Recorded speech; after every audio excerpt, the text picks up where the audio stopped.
sangat bagus itu punya tujuan yang mulia agar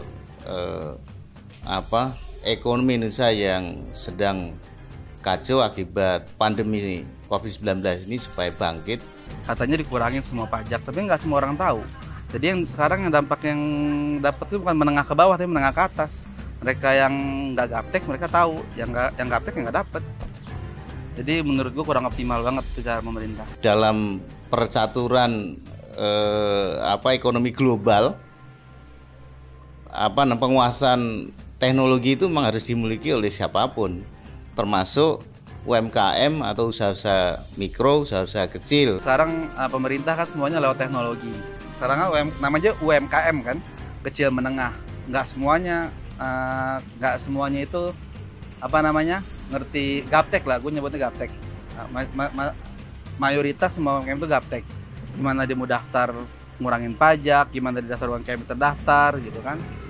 Itu kayaknya pemerintah harus lihat ke bawah dulu baru bisa ngeluarin aturan yang bagus. Pemerintah itu sudah melakukan ikhtiar-ikhtiar bagaimana membangun ekonomi untuk masyarakat kecil walaupun belum sesuai harapan. Tetapi masyarakat itu diberikan semangat. Nah, ini yang penting semangat hidup, spirit untuk optimis menghadapi situasi pandemi yang dihadapi oleh seluruh warga bangsa ini.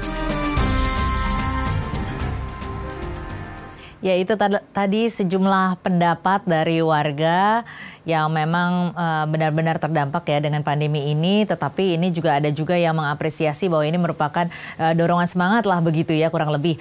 Nah ini Mas Bima, kalau melihat dari sejauh ini bagaimana dampaknya sebenarnya pandemi ini terhadap pelaku-pelaku UMKM saat ini? Lebih dari 90% pelaku UMKM itu memang mengalami tekanan ya, bahkan lebih hebat, 98 itu tidak ada apa-apanya, karena yang membedakan 2020 dengan 98 itu, waktu tahun 98 kan tidak ada krisis kesehatan, sementara di 2020 kita ditambah ya sudah ada tekanan ekonomi, sementara UMKM juga sulit berjualan karena ada pembatasan sosial di banyak tempat. Jadi kalaupun ada yang loncat kepada digital, ya sekarang sedang booming digital, itu kan masih kecil sekali, mungkin hanya 13% UMKM yang bergabung ke dalam marketplace. Artinya 87% UMKM masih bisnisnya tradisional. Sekolah tutup ya, itu juga pasti berpengaruh tuh, sampai penjualan keripik pasti akan turun juga kan, karena sekolah tutup, tidak ada aktivitas, biasanya siswa sekolah itu jajan misalnya. Jadi ini efeknya sangat luas, hampir di seluruh segmen UMKM ya. Pariwisata itu kena pertama pada waktu awal-awal Januari, disusul perdagangan, ada juga sektor UMKM di bidang industri pengolahan skala kecil ya. Ini situasinya cukup rata. Nah ini kemudian adanya kebijakan atau program untuk penghapusan UMKM ini seberapa besar dampaknya untuk bisa mendorong daya beli masyarakat, kemudian juga meningkatkan geliat ekonomi lagi seperti itu? Ya, yang pertama ini kan insentif pajak, apapun bentuk insentif pajak untuk pelaku usaha UMKM, ini memang cukup penting ya dalam situasi seperti sekarang ini. Walaupun tadi ada beberapa kelemahan ya, saya bilang satu catatan ya, kelemahan karena dari 60 juta UMKM hanya 600.000 tadi Pak Hestu yang bilang ya, kemudian yang memanfaatkan 200 ribuan UMKM. Tapi it's okay, ini bagian dari strategi untuk pemulihan ekonomi dan kita apresiasi dalam hal itu. Cuman kan yang paling penting itu bukan hanya insentif dalam hal pengurangan PPh ya, sampai PPh-nya ditanggung oleh pemerintah, tetapi juga yang paling penting juga adalah bagaimana nih menggerakkan dari sisi permintaannya gitu. Tadi kan ada yang komentar juga, mungkin masyarakat atau pengusaha UMKM ada yang komentar, gimana nih kita udah dikasih pengurangan pajak, tetapi untuk berjualan saja di tengah situasi pandemi ini susah gitu. Susahnya dua, karena pandeminya masih tinggi, banyak sekolah tutup, banyak fasilitas-fasilitas yang tutup, perkantoran ya di sisi yang lain, dari sisi masyarakat itu banyak yang kemudian menabung, menahan diri untuk belanja, takut keluar rumah karena pandemi juga masih tinggi. Jadi insentif pajak penting, tapi juga harus dibarengi dengan kebijakan-kebijakan lainnya. Jadi levelnya memang lebih holistik. Terus tadi terkait dengan sosialisasi. Kalau saya kira sih Kementerian Keuangan ini salah satu kementerian yang memang sosialisasinya sangat masif. Itu jauh sebelum pandemi dibuktikanlah dengan program seperti tax amnesty dulu bagaimana sosialisasinya sangat masif ya. Nah cuman situasi sekarang ini justru dengan adanya pandemi, program pemulihan ekonomi pemerintah ini banyak sekali jumlahnya. Ada yang baru bantuan UMKM untuk mikro dan ultra mikro itu dapat 2,4 juta itu. Ini akhirnya mungkin bagi pelaku usaha UMKM terjadi over information gitu. Jadi mana nih insentif yang mau diambil? Karena banyak sekali insentif-insentifnya, sehingga mana yang akan diambil, mana yang kemudian sampai informasinya, mungkin ini justru menjadi distorsi. Nah, jadi saya kira selain tadi menggunakan sarana email, kemudian juga ada business development, itu bagus banget gitu ya.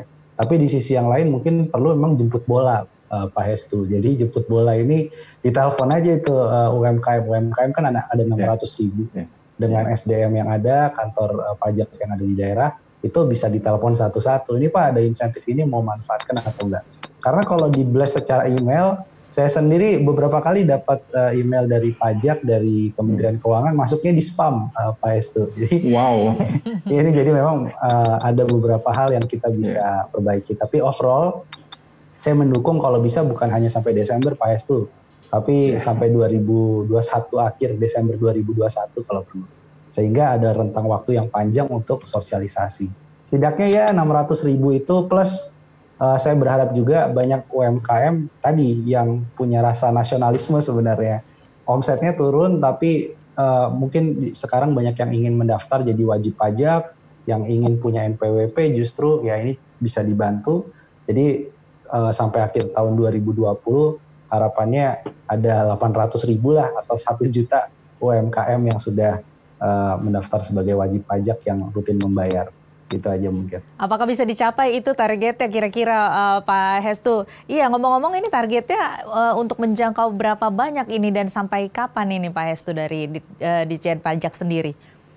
Ya, kalau untuk UMKM, nah kembali lagi yang namanya insentif itu adalah bagaimana kita meringankan dari yang sebelumnya dia dalam kondisi normal harus membayar, sekarang tidak membayar.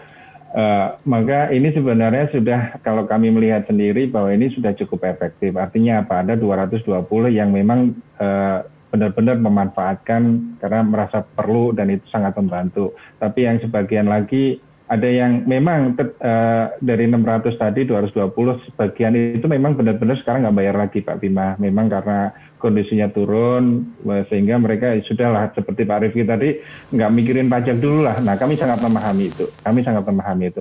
Walaupun sebagian juga ada juga sekelompok yang memang tetap ingin membayar begitu. Nah tentunya yang kita targetkan adalah keseluruhan 600 tadi sudah terakomodir semua. Kalau toh memang tetap bayar, ya kami nggak bisa maksa juga untuk memanfaatkan insentif kan begitu ya, karena rasa nasionalismenya cukup tinggi, kami nggak bisa memaksa mereka memanfaatkan.